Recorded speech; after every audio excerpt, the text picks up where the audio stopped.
Tout le monde la connaît, Helga Zeppler-Rouch, présidente de l'Institut Schiller International. Mesdames et messieurs, chers amis de l'Institut Schiller, je ne peux pas commencer aujourd'hui sans parler des événements sans précédent qui se passent aux États-Unis aujourd'hui, avec cette procédure de destitution en cours. Ce qui se passe dans ce pays, aux États-Unis, est une tentative de coup d'État contre un président élu et une politique de changement de régime par les mêmes forces qui imposent des politiques de changement de régime en Bolivie ou à Hong Kong. Et c'est clair aujourd'hui qu'ils veulent virer Trump de son bureau ovale par tous les moyens possibles. Et l'intention est claire. Si on regarde aux auditions qu'il y a eu actuellement aux États-Unis, le diplomate Taylor, Fiona Hills et tous les autres qui sont venus témoigner devant le Congrès américain, qui ont fait des déclarations qui n'ont rien à voir avec la réalité.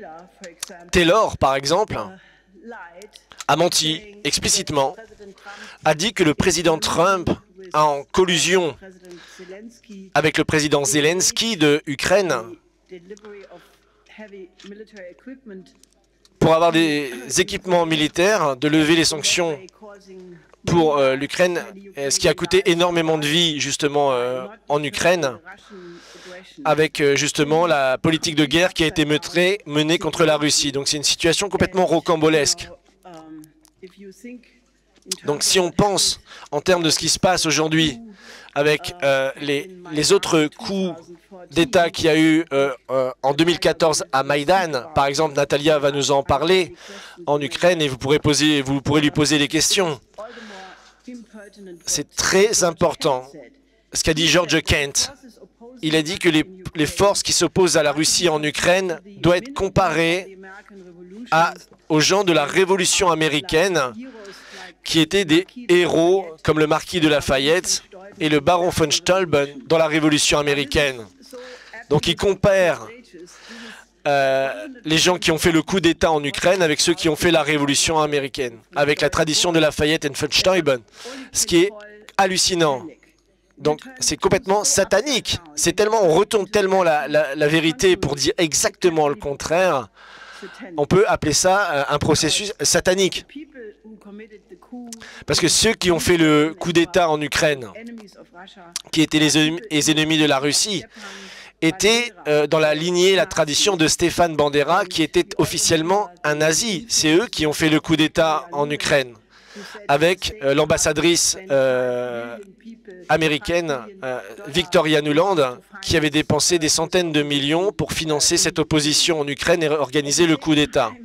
Au même moment, c'est un peu moins important, mais c'est tout aussi significatif. Les cercles néoconservateurs et néolibéraux aux États-Unis, donc la revue des sciences économiques vient de publier un rapport dénonçant la Chine, qui veut, donc qui appelle à ce que le président Xi Jinping ne soit plus le président de la Chine, mais simplement le président du Parti communiste. Donc cette tentative de coup d'État aux États-Unis est en cours, parce que l'intérêt, c'est que les gens qui essayent de faire ce coup d'État aux États-Unis sont actuellement également en train d'être auditionnés par M. Barr, qui investigue justement sur leur processus. Donc cette politique de coup d'État, de changement de régime, comme on l'a vu, comme je l'ai vu dans plein de pays à travers la planète, et ce qui se passe également aujourd'hui à Hong Kong et en Bolivie. Et ce que disent les médias de masse aujourd'hui, c'est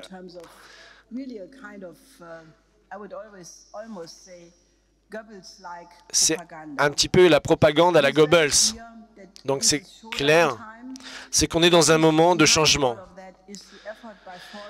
Et il y a des forces, justement, de l'ancien paradigme oligarchique pour éviter l'émergence, justement, d'un nouveau paradigme dans l'histoire de l'humanité. Dans cette conférence est dédié à la mémoire de mon mari, ce grand homme d'État, cet économiste, ce visionnaire, Lyndon LaRouche. Mais pas comme quelque chose qui appartient au passé, mais comme un engagement solennel à garder ces idées en vie et les répandre, parce qu'elles représentent aujourd'hui les solutions indispensables qu'il a proposées pour les problèmes existentiels auxquels nous, en tant que civilisation, nous faisons face. Les solutions qu'il a proposées sont totalement réalisables, mais ils nécessitent un état d'esprit complètement différent que la plupart des gouvernements européens et les populations ont aujourd'hui. Donc pour transformer cet état d'esprit, et si on n'y arrive pas, ça nous mènera à une catastrophe. Alors que ces solutions peuvent être mises en place très rapidement si on comprend la méthode scientifique de Lyndon LaRouche qui est essentielle aujourd'hui. C'est cette méthode qu'il a développée. Pourquoi il a été le prévisionniste, la personne qui a fait des prévisions économiques à chaque fois qui ont été rendues vraies? Donc, un des exemples les plus concrets de ces prévisions économiques, c'était en août 1971, quand le président Nixon a détruit le système de Bretton Woods en remplaçant le système des taux de change fixes avec un système de taux de change flottant. Il avait dit de manière prophétique, si cette tendance dans la politique monétaire continue jusqu'à son terme, ça va nous mener à une nouvelle dépression économique et un nouveau fascisme, un nouvel ordre économique mondial. Et nous sommes exactement là aujourd'hui. Et cette tendance a continué.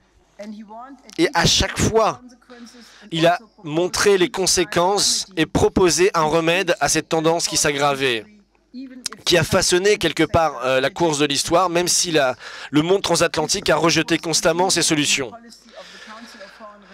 Donc cette tendance malheureusement économique a été continuée par la politique du Council of Foreign Relations, avec la désintégration contrôlée de l'économie mondiale et la destruction du potentiel industriel des États-Unis, ou le modèle qu'on appelle le modèle chilien, qui est mis en place partout dans le monde today. C'est-à-dire, on délocalise la production dans des marchés à faible coût de la main-d'œuvre, on met des taux d'intérêt extrêmement hauts, comme l'avait fait Paul Volcker, et on détruit l'économie physique avec une politique thatchérienne, la dérégulation des marchés financiers, la politique d'assouplissement quantitatif, comme on l'a vu après 2007-2008 de renflouement bancaire, et maintenant des taux d'intérêt négatifs.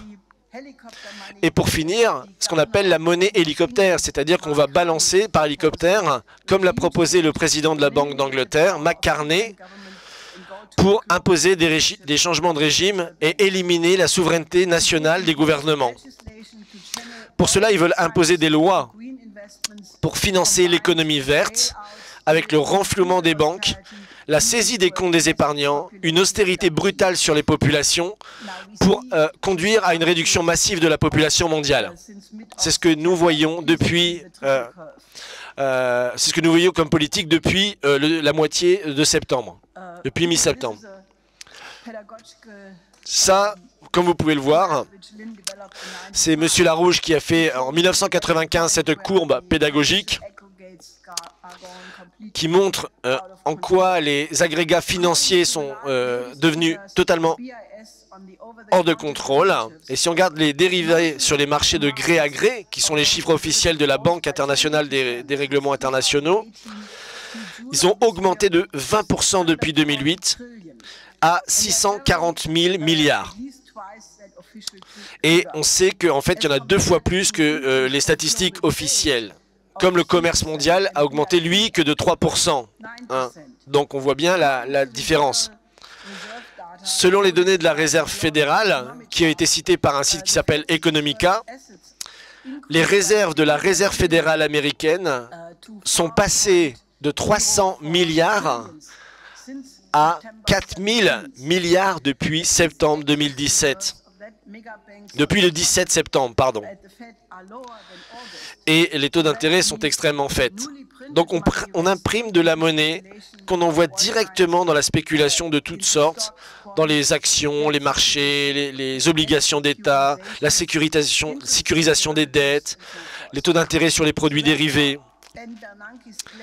Et Bernanke, il a dit que justement cette injection massive d'argent va augmenter les réserves de la réserve américaine et ne va pas créer d'hyperinflation, ce qui est évidemment totalement un mensonge.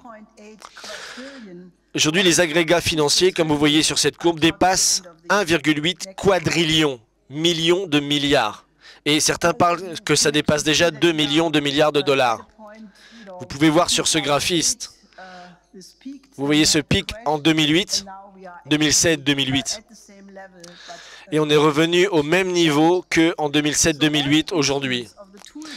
Donc tous les instruments de la boîte à outils de Merkel, par exemple, dont elle a parlé en 2008, ont été utilisés et usés jusqu'à l'os.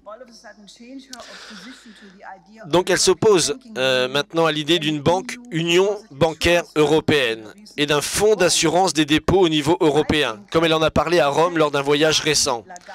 La Réserve fédérale, Mario Draghi, Christine Lagarde, McCartney, Scholz savent tous que le système monétaire est en faillite aujourd'hui, au-delà de tout ce qu'on peut imaginer.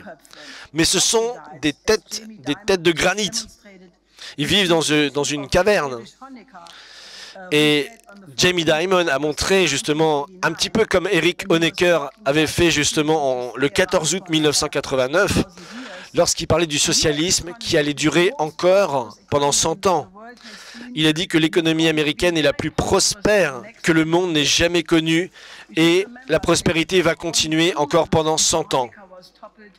Et rappelez-vous qu'Honecker, quand il avait dit que le socialisme allait durer encore 100 ans, il avait dit ça 2 mois après le mur de Berlin est tombé. Donc ces gens-là sont à côté de la plaque.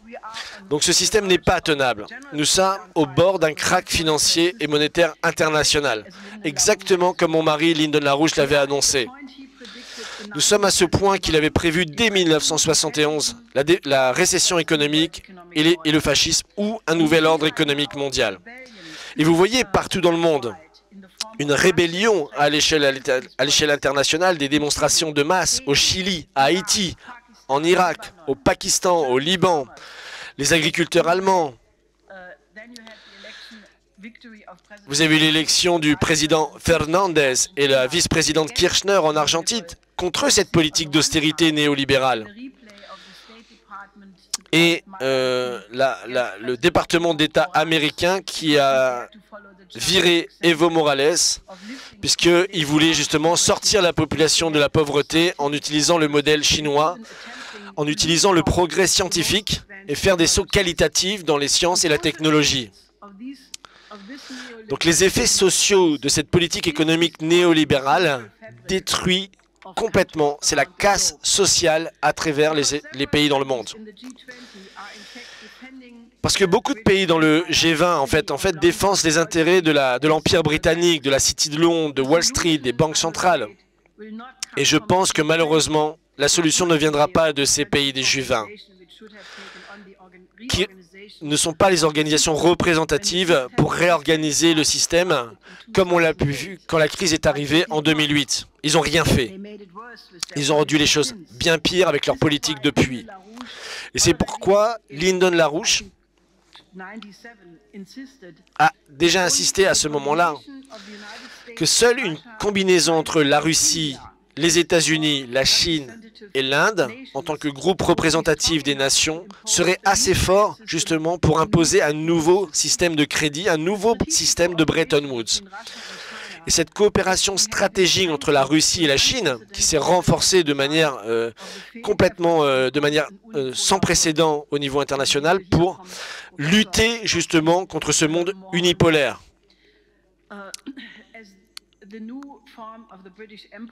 Donc cette nouvelle forme de l'Empire britannique qui s'est imposée après la chute de l'Union soviétique.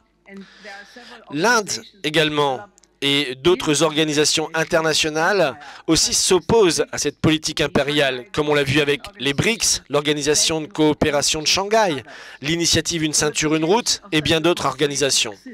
Donc le potentiel pour une telle coopération internationale existe.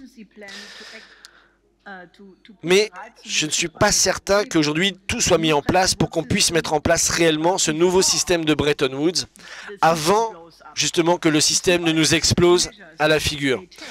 On voit toutes les mesures qui sont prises, sortir du dollar, organiser des échanges commerciaux directs entre leurs pays via leur monnaie, acheter de l'or, mettre en place des crypto-monnaies. Mais ce n'est pas réellement adéquat au problème. Parce que les États-Unis doivent être une partie intégrante de la solution. Si elles ne sont pas, ça va s'effondrer. Et je ne pense pas qu'un effondrement comme ça, ce sera celui de l'Union soviétique, sera bien pire. Donc dans cet effondrement global du système financier, malheureusement, on a un danger de guerre qui sera présent. Donc ce dont on a besoin, c'est l'implémentation, la mise en place du projet des 4 lois de Lyndon LaRouche. Une loi de séparation bancaire au niveau international pour mettre fin aux produits dérivés et aux dettes impayables, pour les éliminer, de mettre les banques commerciales sous contrôle des gouvernements et que chaque nation crée sa banque nationale dans la tradition de Alexander Hamilton ou ce qu'on avait vu avec le Kreditanstalt für Wiederaufbau en Allemagne pour la période de reconstruction d'après-guerre.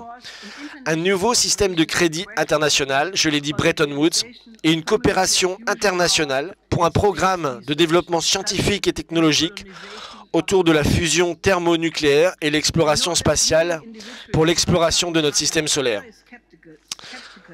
Je sais que beaucoup d'individus en Russie et en Chine sont très sceptiques à propos de la possibilité d'avoir les États-Unis qui rentrent dans ce type de coopération. Et moi, je veux dire ceci. Je sais qu'il y a des obstacles, mais le potentiel est présent. Et la raison, soyons clairs, pourquoi les renseignements britanniques, le GCHQ, la NSA britannique, sont totalement paniqués à propos de la campagne de Trump, déjà au moment de 2015, ils se sont arrangés avec les services secrets américains sous Obama parce qu'ils ont reconnu en la personne de Trump en un potentiel de quelqu'un qui pourrait justement aller vers un nouveau système de nations souveraines.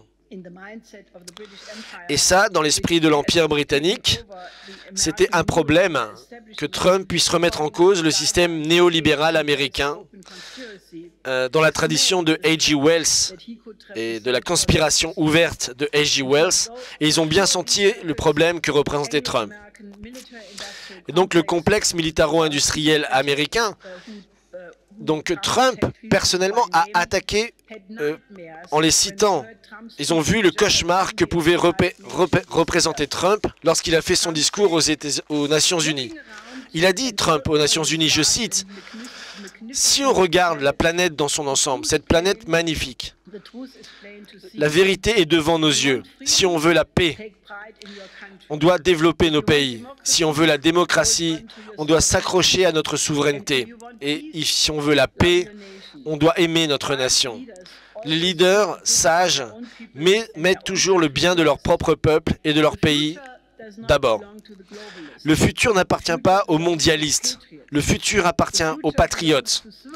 Le futur appartient aux nations indépendantes et souveraines qui protègent leurs citoyens, respectent leurs voisins et honorent les différences qui fait que chaque pays dans le monde est spécial et unique. Donc cette vision, fin de citation, cette vision est en cohérence avec l'esprit des nouvelles routes de la soie, justement qui est basée sur cette idée du respect total de la souveraineté de chaque nation du monde et de l'acceptation des différences des systèmes sociaux. Et ce n'est pas du tout en contradiction avec la vision du président Xi Jinping, cette communauté partagée de destin pour l'ensemble de l'humanité. Ce type de pensée, c'est une vision d'horreur, il faut bien se l'imaginer, pour les forces de l'Empire britannique, parce que ça met fin à cette géopolitique. Et ça met en place les bases pour poursuivre des buts communs de l'humanité. Et je me rappelle la réaction de la ministre de la Défense allemande, Ursula von der Leyen. Le matin même où Trump a été élu en 2016, elle a dit, elle était en deep shock, elle était totalement choquée que cet homme ait pu gagner l'élection américaine. Maintenant, elle est présidente de la Commission européenne dès le 1er décembre. Et dans un discours récent à l'Institut Konrad Adenauer, elle a projeté sa vision impérialiste en disant qu'il fallait revenir à une confrontation de style de la guerre froide, en disant que l'Europe, je cite, doit apprendre le langage de la force. On doit renforcer notre puissance militaire. Contre qui? Contre ce qu'elle appelle, je cite, les régimes autocratiques qui envahissent le monde et on doit les arrêter. Et évidemment, elle parlait de la Chine. Et sa politique prioritaire, c'est le Green New Deal, un New Deal vert, dans les 100 premiers jours de sa présidence, pour taxer le CO2 de manière si élevée que les gens vont devoir changer leurs habitudes. Et au moment même où Merkel est en train de détruire et de brader les derniers restes de souveraineté que nous avons, et de détruire la population allemande, Ursula von der Leyen impose une politique économique écologique radicale qui va détruire l'industrie allemande en Europe. Et c'est ce que nous allons discuter avec la pensée de Lyndon LaRouche. Donc, face à cette catastrophe économique et financière,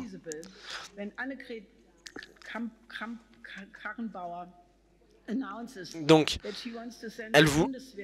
ils veulent envoyer les forces militaires dans le Pacifique pour s'opposer à la Chine, les gens de l'armée italienne.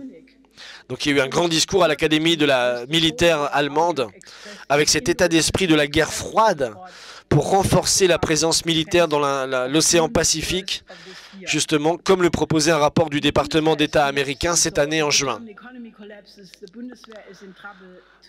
Donc je ne suis pas sûr que si la politique économique européenne et allemande s'effondre, l'armée allemande puisse aller faire la force dans le Pacifique. Donc toute cette façon de penser peut juste nous mener à une guerre, une confrontation vers la Russie et la Chine. Est-ce dans les intérêts de l'Allemagne? Non. C'est dans les intérêts de personne à part l'agenda géopoliticien des penseurs britanniques comme Lord Palmerston ou Halford Mackinder, qui est l'auteur justement de cette pensée géopolitique, cette idée impériale, que ceux qui contrôlent justement l'Eurasie contrôlent les pays périphériques. Et donc ça a été une réaction justement au développement du chemin de fer transsibérien qui avait été développé au XIXe siècle et qu'il fallait contrôler les mers. Et rappelez-vous le bouquin de Samuel Huntington, Le soldat et l'État, qui justement propose un curriculum pour former les gens dans les forces américaines à développer cette conception du monde des deux côtés de l'Atlantique. Donc on voit bien toute la pensée de ce système qui est en train de se désintégrer. Donc c'est cette façon arriérée de penser le monde, cette façon arriérée de penser les relations entre les nations, où le monde serait un jeu à somme nulle avec des gagnants et des perdants, avec un système de règles qu'on imposerait au niveau international, ce qui est exactement la même politique que la politique de Trasimarque dans la République de Platon, qui dit que c'est le plus fort qui domine, et que par cette force, il peut maintenir le monde comme il l'entend. Mais lorsque le président Xi Jinping a mis en place la politique des nouvelles routes de la soie en 2013 au Kazakhstan, c'est rentré en cohérence avec le développement et les programmes de développement que Lyndon LaRouche avait lancés depuis les années 70. Un modèle différent de relations internationales. Et cette initiative, Une ceinture, une route, a pour but de développer les programmes de développement infrastructurel les plus importants de l'histoire. Aujourd'hui, 150 pays et 30 institutions internationales participent déjà dans ce projet, avec l'intention claire et précise de mettre fin à l'extrême pauvreté dans le monde comme on a vu des résultats très importants en Chine récemment. Et malgré les campagnes anti-Chine qui se développent partout par les mêmes politiciens, d'ailleurs, les mêmes agences de renseignement, les mêmes centres de réflexion, tous ceux qui sont en train d'essayer de destituer Trump aux États-Unis ou qui contrôlent notre politique européenne aujourd'hui, malgré ça, un site chinois qui s'appelle Sina.com, la compagnie des chemins de fer chinoise, qui s'appelle CRCC, a fait 6300 trains qui, aujourd'hui, sont allés de la Chine à l'Europe en 2008. 6300 trains de marchandises qui voyagent entre la Chine et l'Europe en 2008. Une augmentation de 72% comparée à l'année précédente. Et presque 2700 trains font le retour en Chine avec des produits européens, ce qui est une augmentation de 110%.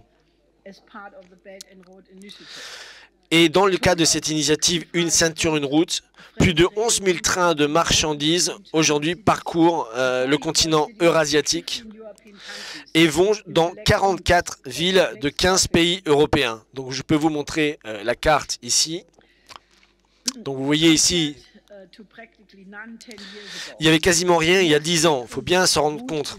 Donc la route la plus fréquentée, c'est Chongqing en Chine et Duisbourg en Allemagne, avec 39 trains qui arrivent par semaine.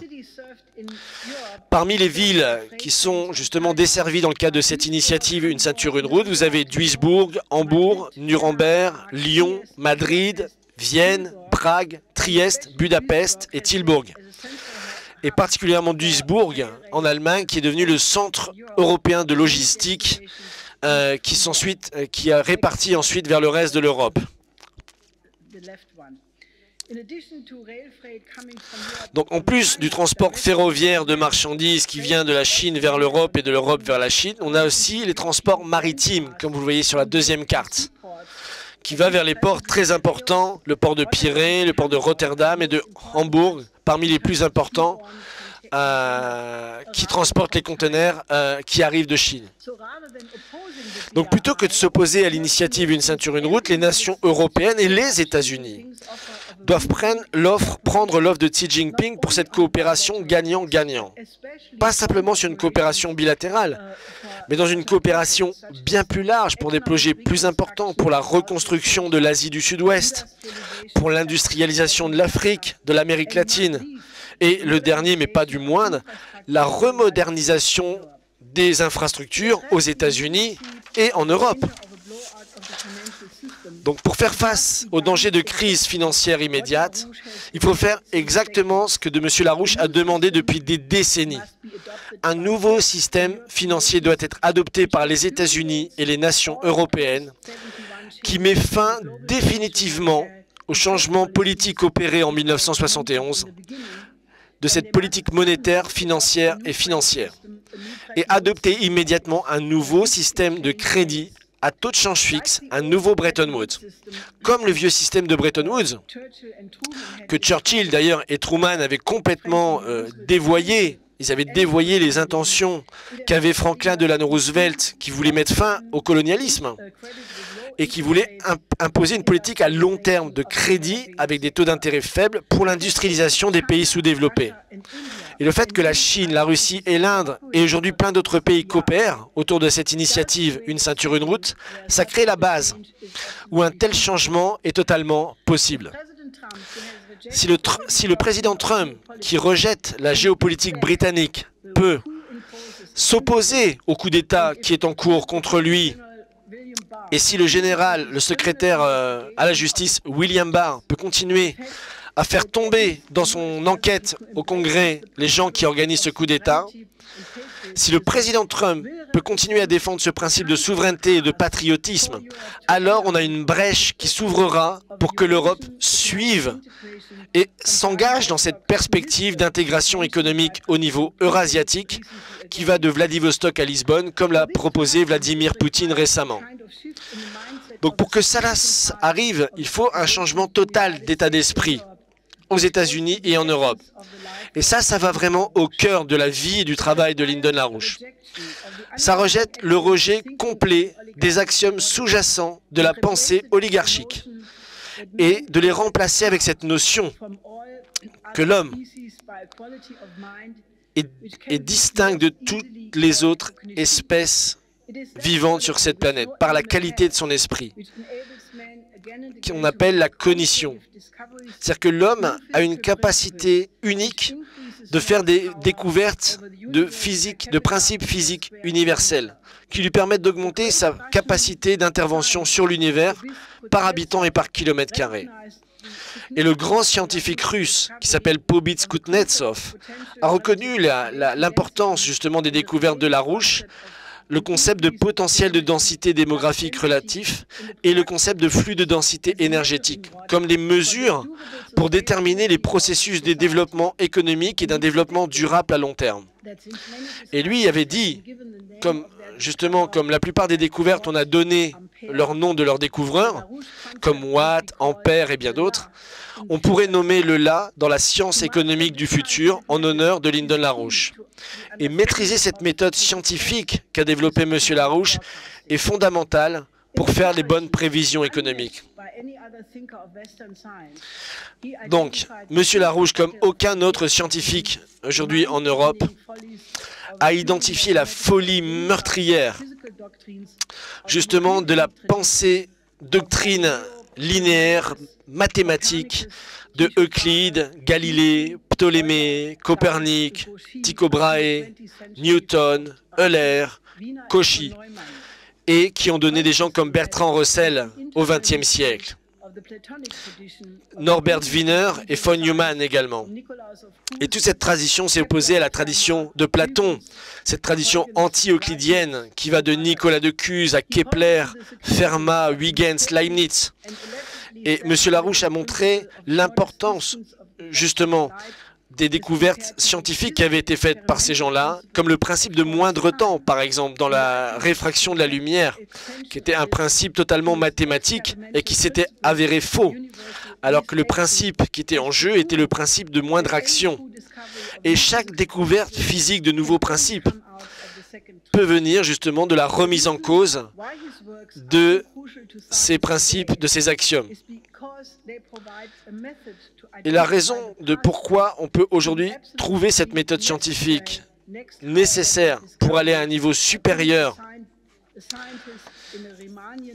d'organisation de l'économie et de repenser aux découvertes de Riemann, d'avoir une approche non déductive, non linéaire, des paradoxes qui sont devant nous dans l'économie. Et ça, c'est totalement unique à M. LaRouche. Il a montré justement le lien entre la physique relativiste et la créativité de l'esprit humain, et cette connexion entre les deux, entre l'art et la science, et ce qui engage les décisions des politiques. Donc, Lynn a donné les outils pour prouver qu'à travers les formes classiques de poésie, la dramaturgie, la musique, développe les capacités de l'esprit pour générer des hypothèses valides, justement, sur les lois légitimes de l'univers. Pourquoi la musique, la poésie? La dramaturgie se sont battus, justement, contre cette conception réductionniste, déductionniste, contre cette conception de la métaphore, de l'ironie, qui était développée par Furtwängler, par exemple, chef d'orchestre, quand il disait la musique, c'est jouer entre les notes. Et c'est ça, avoir un esprit riemanien. Donc il faut éduquer nos émotions pour sortir du royaume des sens et développer une passion agapique pour l'espèce humaine. Alors que le modèle oligarchique de la société réduit l'homme à ses désirs hédonistes, à une créature bestiale, manipulable, qui accepte d'être un sous-fifre, justement, de tous les trasimarques de la planète. Mais cette expérience cognitive associée aux formes classiques de composition qui libère l'homme en évoquant chez lui la beauté de son esprit et cette capacité de l'humanité à développer un sentiment d'amour très fort pour permettre son développement dans le futur. Mettre en place ce nouveau paradigme, développer cette conception d'une seule humanité et sortir de cette vision maléfique de la géopolitique et du privilège de classe au détriment du plus grand nombre. Et c'est d'une importance très importante que M. LaRouche ait mis en place ces solutions. cette vision justement d'une vision réellement humaine du futur de l'humanité. Et je voulais vous annoncer aujourd'hui, officiellement, que nous venons de créer la Fondation pour l'héritage de Lyndon LaRouche, qui a pour but de publier l'ensemble de son travail et créer une nouvelle renaissance par l'étude de ses idées au niveau international. Et je veux vous inviter à prendre une part active à ce projet. Monsieur LaRouche était une des personnes les plus agapiques que j'ai jamais rencontrées. C'est un homme de la providence. Il a vécu sa vie en accord avec l'histoire dans laquelle et les lois de l'univers. Il a vécu dans la simultanéité de l'éternité. Nous sommes à un moment très important de l'histoire. Nous sommes face à des dangers sans précédent et très dangereux, mais un nouveau paradigme. Cette vision d'une nouvelle époque complète pour l'humanité est déjà en cours. Elle est accessible. Soyons le facteur décisif pour la mettre en place. Menons cette bataille pour un futur de l'humanité avec une passion, un amour comme celle qu'avait M. LaRouche pour l'humanité. Il n'est pas avec nous aujourd'hui en personne, mais son esprit est avec nous. Et dans ce moment incroyable que nous vivons, de voir un empire s'effondrer, détruisant le monde, et de voir ce nouveau paradigme émerger aujourd'hui, on croit en la bonté innée de l'homme. Donc, regardons l'humanité comme elle devrait être dans 100 ans. Pensons à l'humanité avec les yeux de M. LaRouche. Lorsqu'on aura la fusion, on aura la sécurité alimentaire, énergétique, on aura des villes sur la Lune, sur Mars. On aura fait cette communauté partagée de destin commun de l'ensemble de l'espèce humaine. Parce que, malgré tous les obstacles qui sont devant nous, malgré tout ce qu'on ne connaît pas dans le monde qui est devant nous, on a 2000 milliards de galaxies dans le monde. 2000 milliards. Nous sommes une espèce en ce sens immortelle. Merci à tous.